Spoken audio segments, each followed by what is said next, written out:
हाँ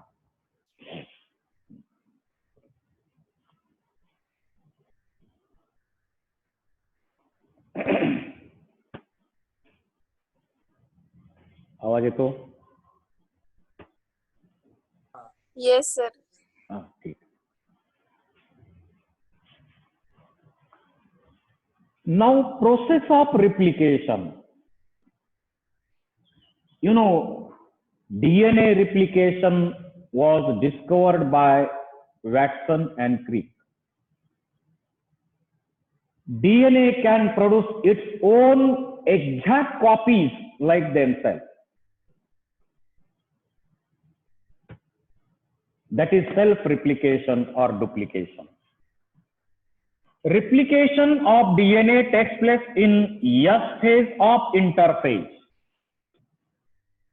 इंटरफेज मध्ये sale cycle मध्ये एस फेज मध्ये ही रिप्लिकेशनची प्रोसेस होते आणि जेवढा डीएनएचा अमाउंट पूर्वी होता त्याच्या डबल होतो. आता आपण डिटेल प्रोसेस स्टडी करू. हा एक डीएनए मॉलिक्यूल आहे. या डीएनए मॉलिक्यूल मध्ये रिप्लिकेशनची प्रोसेस ज्या पॉइंटला स्टार्ट होते त्या पॉइंटला म्हणायचं ओरी साइट. ओरी, ओरिजिन ऑफ रिप्लिकेशन. आता यूकॅरियोटिक ऑर्गॅनिझम मध्ये 1 to many origin points are there. हे इनिशिएशन पॉइंट किंवा ओरिजिन पॉइंट यूकॅरियोटिक सेल मध्ये एक पेक्षा जास्त असतात. But in prokaryotic organism single origin point is present. So first point, origin points are 1 to more in eukaryotes, but single origin point is present in prokaryotes. आता या origin पॉइंटला, या ओरी साइटला हेलिकेज एन्झाईम बाइंड होतं आणि helicase bind होऊन या स्ट्रँडचं अनकॉइलिंग करतं. अनकॉइलिंग अनकॉइलिंग अनकॉइलिंग अनकॉइलिंग अनकॉइलिंग करेल. So unwinding of DNA, unwinding of DNA takes place due to breaking of hydrogen bonds by using enzyme helicase. या हेलिकेज एन्झाईमनं ओरिजिन पॉइंट पासून या दिशेनं, मग युनिडायरेक्शनल असेल किंवा बाय डायरेक्शनल असेल, तर यांनी काय केलं, हायड्रोजन बॉन्ड ब्रेक केले आणि या स्ट्रँडचं अनवाइंडिंग केलं. Now 2 strands are separate. हे सेपरेट आहेत दोन्ही स्ट्रँड, परंतु तरीही त्यांच्यामध्ये टेन्शन आहे आणि हे टेन्शन रिमूव्ह करण्यासाठी यावर ऍक्ट होतं एन्झाईम. कोणतं? टोपोआयसोमेरेज. This topoisomerase cut these strands, remove the tension. यातलं सगळं टेन्शन रिमूव्ह करतं आणि लायगेज एन्झाईमच्या साह्यानं पुन्हा ते स्ट्रँड टेन्शन रिमूव्ह करून, हे टेन्शन रिमूव्ह केलं आणि टेन्शन रिमूव्ह करून हे स्ट्रँड पुन्हा जोडले जातात. सॉरी, स्ट्रँड जोडले जात नाहीत, हे स्ट्रँड इथल्या इथं जोडले जाणार लायगेज एन्झाईमच्या साह्यानं. म्हणजे कट करणार, टेन्शन रिमूव्ह करणार आणि यालाच पुन्हा जोडणार. आणि आता हे सरळ झालेले स्ट्रँड आहेत, हे स्टेबल राहायला हवेत आणि ते स्टेबल राहण्यासाठी इथं एन्झाईम वापरलं जातं. एक एन्झाईम या सिंगल सेपरेटेड स्ट्रँडला बाइंड होतं, या सेपरेटेड स्ट्रँडला बाइंड होतं आणि याला आपण म्हणतो single stranded binding proteins. Now single stranded binding proteins binds with separated strands and makes these separated strands more and more stable. या स्ट्रँड्सना, सेपरेट झालेल्या स्ट्रँड्सना स्टेबल करण्याचं काम कोण करतंय? तर हे सेपरेटेड हे सिंगल स्ट्रँडेड बाइंडिंग प्रोटीन्स हे काम करणार. त्यानंतर सेपरेटेड स्ट्रँड आता इथं दाखवलेले आहेत. सेपरेटेड स्ट्रँड इथं दाखवलेले आहेत. आता इथं तयार होणार आरएनए प्रायमर. प्रायमेज एन्झाईम काय करेल? आरएनए प्रायमर बनवेल. पहिला आरएनए प्रायमरचा मॉलिक्यूल कुठं बनवला जाईल? 3' प्राइमला. कारण आपल्याला माहिती आहे डीएनए पॉलिमरेज एन्झाईम पॉलिमरायझेशन प्रोसेस जी आहे ती कोणत्या दिशेनं करणार? 5' to 3' डायरेक्शन. म्हणजे टेम्पलेट कोणता असलं पाहिजे? साचा कोणता असला पाहिजे? 5' to 3'. 3' to 5'. आणि म्हणून या ठिकाणी आरएनए प्रायमर बनवला जातो प्रायमेज एन्झाईमच्या मदतीनं. आता आरएनए प्रायमर जो आहे या प्रायमरकडं इथं कसं आहे? फंक्शनल ग्रुप आहे OH. फंक्शनल ग्रुप OH आहे. हा प्रायमर बाइंड केल्यानंतर इथं डीएनए पॉलिमरेज 3 नावाचं एन्झाईम ऍक्ट होतं आणि कॉम्प्लिमेंटरी न्यूक्लिओटाइड आणणार जोडणार आणणार जोडणार आणणार जोडणार आणणार जोडणार याप्रमाणे प्रोसेस होणार. आता गृहीत धरा इथं समजा ऍडेनिन आहे, इथं ग्वानिन आहे, थायमिन आहे, सायटोसिन आहे, ग्वानिन आहे, सायटोसिन आहे, सायटोसिन आहे, ऍडेनिन आहे, ग्वानिन आहे, थायमिन आहे, सायटोसिन आहे. असे बेसेस आपले कुठल्या स्ट्रँडवर? टेम्पलेट स्ट्रँडवर असे बेसेस समजा आहेत. तर डीएनए पॉलिमरेज 3 काय करणार? डीएनए पॉलिमरेज 3 काय करेल?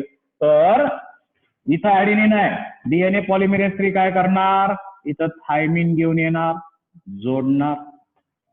इथं ग्वानिन आहे, सायटोसिन आणणार जोडणार. थायमिन आहे, ऍडेनिन आणणार जोडणार. सायटोसिन आहे, ग्वानिन आणणार जोडणार. ग्वानिन आहे, सायटोसिन आणणार जोडणार. सायटोसिन आहे, ग्वानिन आणणार जोडणार. सायटोसिन आहे, ग्वानिन आणून जोडेल. ऍडेनिन आहे, थायमिन आणून जोडेल. ग्वानिन आहे, सायटोसिन जोडेल. थायमिन आहे, ऍडेनिन जोडेल. सायटोसिन आहे, ग्वानिन जोडेल. याप्रमाणे या बाजूनं न्यूक्लिओटाइड आणले जोडले आणले जोडले आणले जोडले आणि या दिशेनं म्हणजे हे घडलं कोणत्या दिशेनं? नवीन स्ट्रँड जे बनतं त्याचं डायरेक्शन पाहिलं तर 3' to 5' डायरेक्शन मध्ये घडलेलं. 3' to 5' डायरेक्शन हे घडलेलं आहे. आणि आता दुसऱ्या साईडनं प्रोसेस होताना हे स्ट्रँड कंटिन्यू बनलं का? बनलं. असं जे कंटिन्यू स्ट्रँड बनतं या स्ट्रँडला म्हणायचं लीडिंग स्ट्रँड और कंटिन्युअस स्ट्रँड. कंटिन्युअस स्ट्रँड आहे किंवा लीडिंग स्ट्रँड आहे. आणि दुसऱ्या साईडनं प्रोसेस होताना कंटिन्यू होत नाही. लीडिंग स्ट्रँड बनवण्यासाठी एकच आरएनए प्रायमर सफिशियंट आहे. यावर MCQ विचारले जातात, या डायग्रामवर विचारले जातात. बारकाईनं लक्ष द्या. लीडिंग स्ट्रँड बनवण्यासाठी एकच आरएनए प्रायमर सफिशियंट आहे. परंतु दुसऱ्या साईडला जर विचार केला तर दुसऱ्या साईडला प्रोसेस कंटिन्यू होत नाही. इथं एक आरएनए प्रायमर आहे, OH फंक्शनल OH ग्रुप त्याच्याकडं. इथं सेकंड आरएनए प्रायमर आहे, OH functional group. Third RNA primer आहे, OH ग्रुप फंक्शनल. असे अनेक RNA प्रायमर या दिशेनं काम करतात. दुसऱ्या दिशेनं अनेक RNA प्रायमर्स काम करतात, हे लक्षात घ्या. अनेक RNA प्रायमर्स काम करतात. So many RNA primers are involved in polymerization of fragments in another site.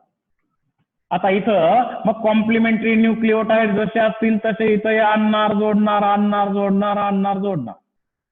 ह्या RNA प्रायमर सुद्धा इथून पुढे आणणार जोडणार पॉलिमेरेज एन्झाईमच्या साह्यानं आणणार जोडणार.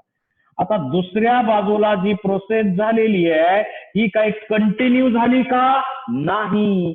दुसऱ्या साईड नवीन स्ट्रँड जे बनलं ते कंटिन्यू बनलं का? नाही. असं डिस्कंटिन्युअस स्ट्रँड जे बनलेलं आहे याला लॅगिंग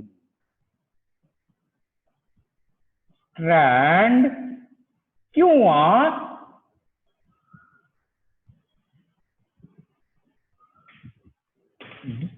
डिस्कंटिन्युअस स्ट्रँड आपण म्हणू. लॅगिंग स्ट्रँड किंवा डिस्कंटिन्युअस स्ट्रँड बनलं.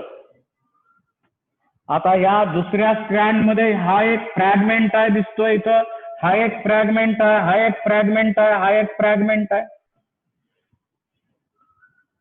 हे फ्रॅगमेंटनी बनलेलं आहे.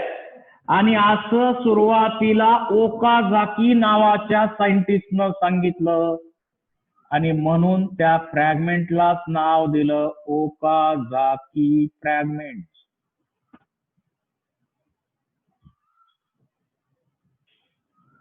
So leading strand is continuously formed while lagging strand is formed by small fragments of 1000 to 2000 bases long. These fragments are called as Okazaki fragments.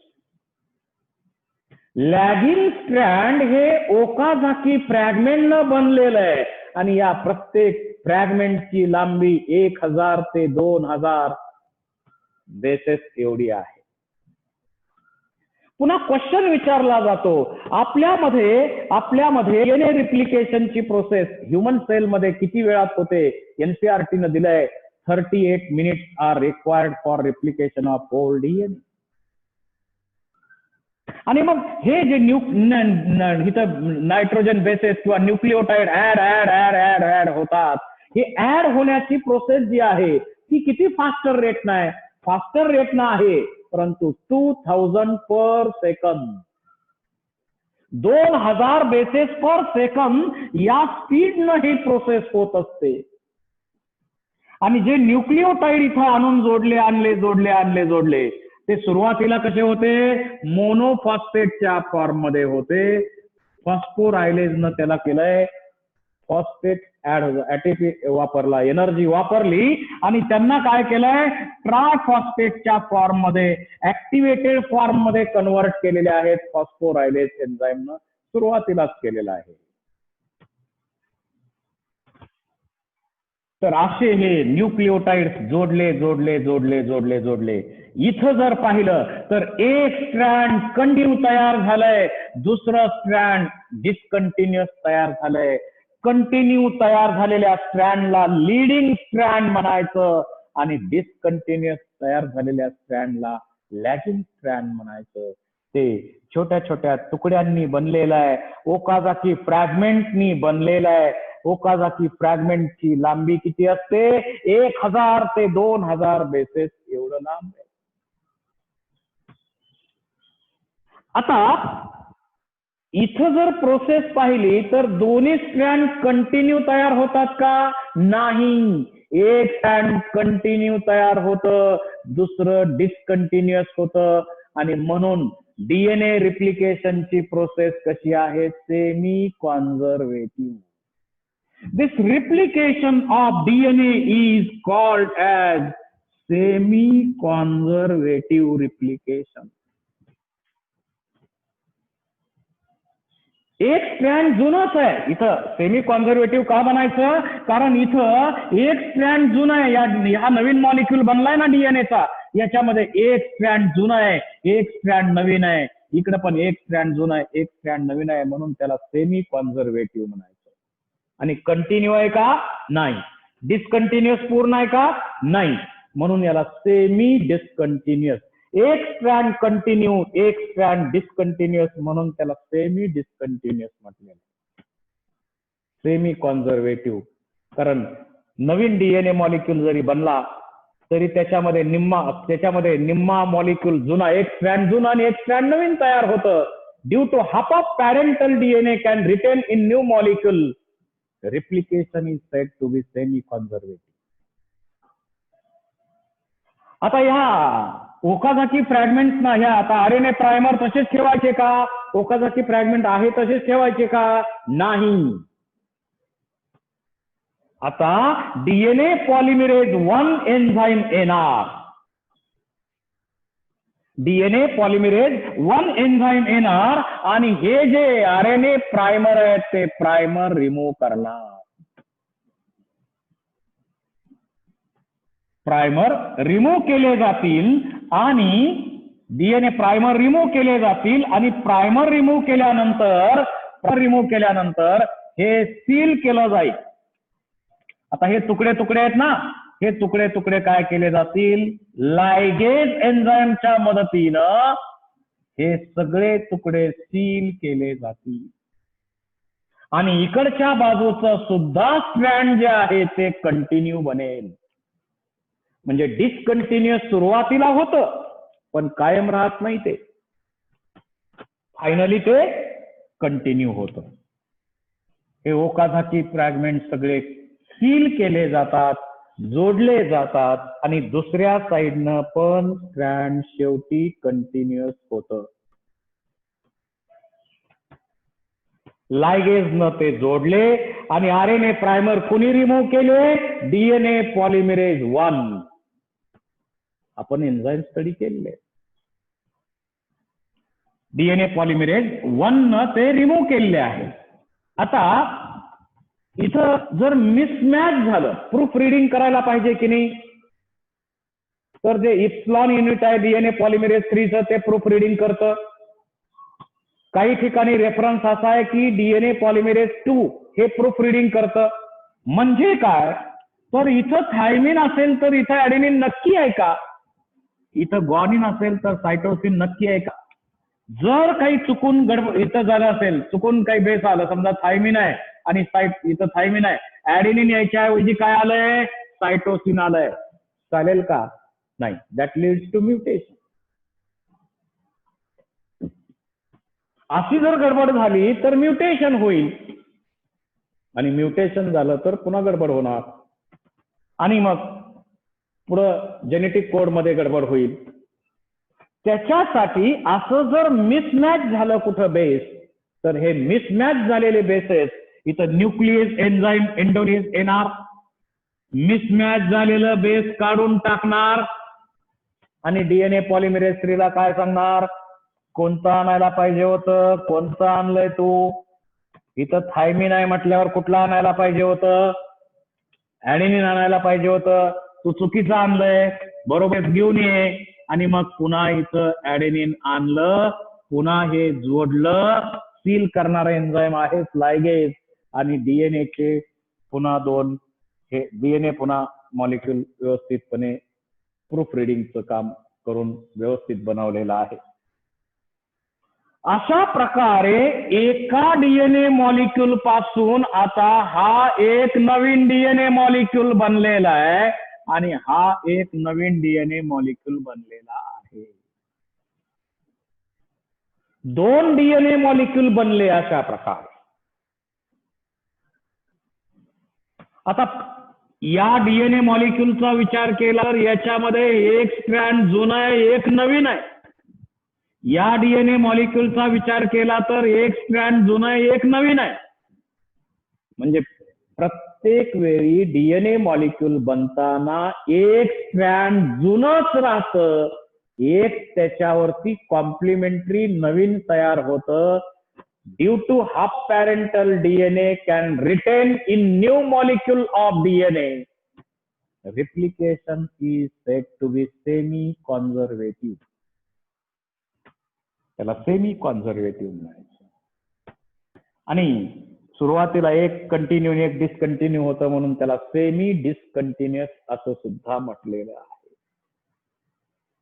एका डीएनएच्या मॉलिक्यूल पासून तशाच प्रकारचे 2 डीएनएचे मॉलिक्यूल बनले, स्वतःच बनवले, आणि म्हणून या प्रोसेसला आपण म्हणतो सेल्फ रिप्लिकेशन किंवा सेल्फ डुप्लिकेशन. आता प्रोकॅरियोटिक ऑर्गॅनिझम मध्ये जो डीएनए असतो, प्रोकॅरियोटिक ऑर्गॅनिझम मध्ये जो डीएनए आहे तो कसा आहे? समजा बॅक्टेरियल सेल आहे. या बॅक्टेरियल सेल मध्ये सिंगल क्रोमोसोम आहे. एकच डबल स्ट्रँडेड सर्क्युलर डीएनए या ठिकाणी असतो. इथं न्यूक्लियर मेम्ब्रेन नाही, न्यूक्लिओप्लाझम नाही, न्यूक्लिओलस नाही. एकच सर्क्युलर डीएनएचा मॉलिक्यूल इथं असतो आणि हा डबल स्ट्रँडेड सर्क्युलर डीएनए या ठिकाणी असतो. मग याचं रिप्लिकेशन होतं का? होतं. याचंही रिप्लिकेशन होणार आहे, कारण बॅक्टेरियल डिव्हिजनच्या वेळी याचंही रिप्लिकेशन व्हायला हवं. मग रिप्लिकेशन होताना इथं काय होतं? एकच ओरिजिन पॉइंट तयार होतो. एकच ओरिजिन पॉइंट तयार होतो आणि एकच ओरिजिन पॉइंट तयार झाल्यामुळं आता आपण ओरी पॉइंट म्हणतोय. मग युकॅरियोटिक मध्ये काय म्हटलं होतं? Many origin points are present in eukaryotic DNA. Prokaryotic मध्ये single origin point is present. आणि आता इथं आपल्याला जे स्ट्रक्चर दिसतंय, हा ओरिजिन पॉइंट इथं अनवाइंडिंग तेवढ्या भागात झालेलं दिसतंय सुरुवातीला. तर आता आपल्याला इथं जे स्ट्रक्चर दिसतंय, it looks like a mathematical sine theta. It looks like a mathematical sine theta. आणि म्हणून या रिप्लिकेशनच्या प्रोसेसला थीटा रिप्लिकेशन असं सुद्धा म्हटलेलं आहे. या रिप्लिकेशनच्या प्रोसेसला थीटा रिप्लिकेशन असंही म्हटलेलं आहे. आता इथं काय होणार? इथं ओरिजिन पॉइंट आहे. समजा हा ओरिजिन पॉइंट आहे, इथं ओरिजिन पॉइंट आहे. या ओरिजिन पॉइंटच्या दोन्ही दिशेनं अनवाइंडिंग होणार. इकडं पण होणार, इकडं पण होणार. दोन्ही दिशेनं अनवाइंडिंग होतं, म्हणून याला आपण काय म्हणतो? Bidirectional. So replication of prokaryotic DNA is always bidirectional. दोन्ही दिशेनं ओरिजिन पॉइंट पासून रिप्लिकेशन होणार. युकॅरियोटिक मध्ये बाय डायरेक्शनल कमी आहे, पण युनिडायरेक्शनल जास्त आहे. पण प्रोकॅरियोटिक मध्ये ऑलवेज बाय डायरेक्शनल आहेत. मग रिप्लिकेटिंग फोर्क कसे तयार होणार? हा एक रिप्लिकेटिंग फोर्क बनला, हा एक रिप्लिकेटिंग फोर्क बनला. 2 रिप्लिकेटिंग फोर्क इथं तयार होतात. आणि शेवटी या डीएनए मॉलिक्यूल पासून आणखी एक डीएनए मॉलिक्यूल नवीन बनतो, आणखी एक नवीन डीएनए मॉलिक्यूल बनतो. एका डीएनए मॉलिक्यूल पासून शेवटी 2 नवीन डीएनएचे मॉलिक्यूल बनतात. अशा प्रकारे थीटा रिप्लिकेशनची प्रोसेस होते. फार काही डिफरन्स यामध्ये नाही आहे, फार डिफरन्स नाही आहे. फक्त इथं सर्क्युलर डीएनए आहे, बोथ एंड्स फ्री नाहीत आहेत. युकॅरियोटिक डीएनए मध्ये काय? दोन्ही एंड फ्री आहेत. प्रोकॅरियोटिक डीएनए मध्ये दोन्ही एंड जोडलेले आहेत आणि म्हणून त्याचा सर्क्युलर अपीअरन्स झाला. युकॅरियोटिक डीएनए जनरली न्यूक्लिओप्लाझम मध्ये आहे, मात्र सायटोप्लाझम मध्ये आहे. आणि याला मेसोसोमला काही वेळा अटॅच झालेलं असतं. इथं एकच डबल स्ट्रँडेड डीएनए इथं आपल्याला पाहायला मिळेल. सिंगल क्रोमोसोम बॅक्टेरियामध्ये असतो. त्याचबरोबर रिप्लिकेशनच्या प्रोसेसमध्ये डिफरन्स काय काय असेल? इथं सिंगल ओरिजिन पॉइंट आहे. प्रोसेस बाय डायरेक्शनल होते आणि 2 सर्क्युलर डीएनए मॉलिक्युल्स एका डीएनए मॉलिक्युल पासून तयार होतात. हे महत्वाचे कन्सेप्ट या प्रोकॅरियोटिक डीएनएच्या रिप्लिकेशन मध्ये झालं का? किती आहे का? किती वेळ?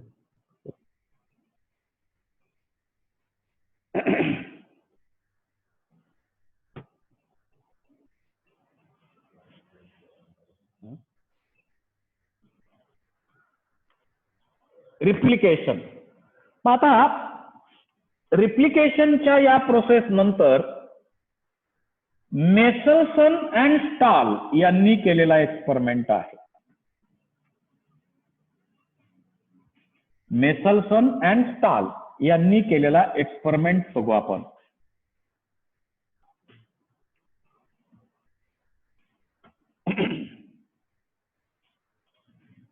(1958) मध्ये मेसलसन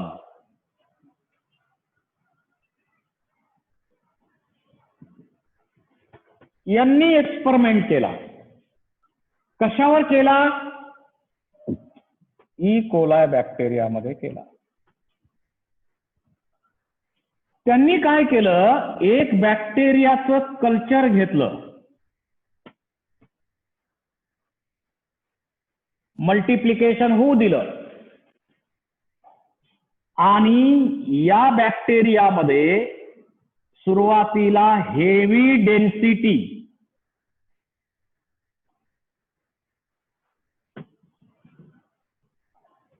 असलेला नायट्रोजन N15 हा नायट्रोजन त्यामध्ये ऍड केला. हेवी डेन्सिटी असलेला नायट्रोजन. डेन्सिटी ग्रेडियंट एक्सपेरिमेंट त्यांनी केलेला आहे. आणि मग हेवी डेन्सिटी N15 मध्ये कल्चर केलं.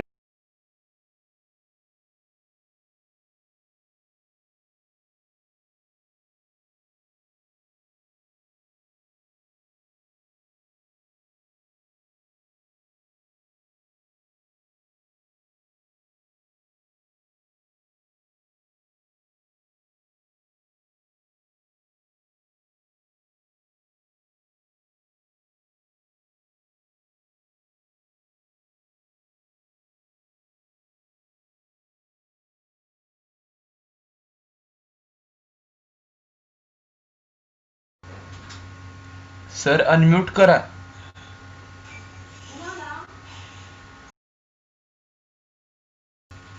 अनम्यूट करा. मध्येच काहीतरी डिस्टर्बन्स येतो. ओके.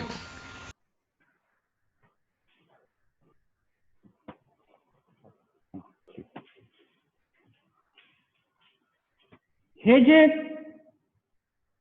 ई कोलायचं कल्चर घेतलं, त्याच्यामध्ये हेवी डेन्सिटी नायट्रोजन ऍड केला आणि या ई कोलायचं मल्टिप्लिकेशन रिपीट केलं till both strands of DNA get N15 type. Later on, this culture or these bacteria are transferred in culture medium contains light density having nitrogen, that is N14. म्हणजे N14 culture असलेल्या या culture medium मध्ये 2 strand N15 असलेल्या bacteria add केल्या आणि add केल्यानंतर याच्या पुढचं जनरेशन स्टडी केलं तर त्यांना आढळून आलं प्रत्येक बॅक्टेरियामध्ये एक स्ट्रँड N14 एक स्ट्रँड N15. हे N15चं स्ट्रँड आणि एक स्ट्रँड N14चं मिळालं. प्रत्येक स्ट्रँड एक काय केला, एक मिळालं N15 आणि एक मिळालं N14.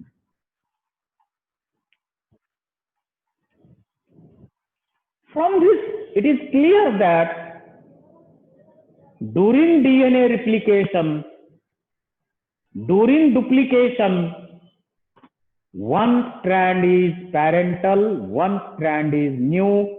So half of parental DNA can retain in new molecule of DNA. This is confirmed by, or process is semi-conservative, and semi-conservative replication is confirmed by Meselson and Stahl. म्हणजे एक strand जुनं असणार, एक strand नवीन तयार होतं, हे त्यांनी या एक्सपेरिमेंट मध्ये दाखवून दिलं. म्हणजे सेमी कॉन्झर्वेटिव्ह मॅनरनं रिप्लिकेशन होतं, हे त्यांनी कन्फर्म केलेलं आहे.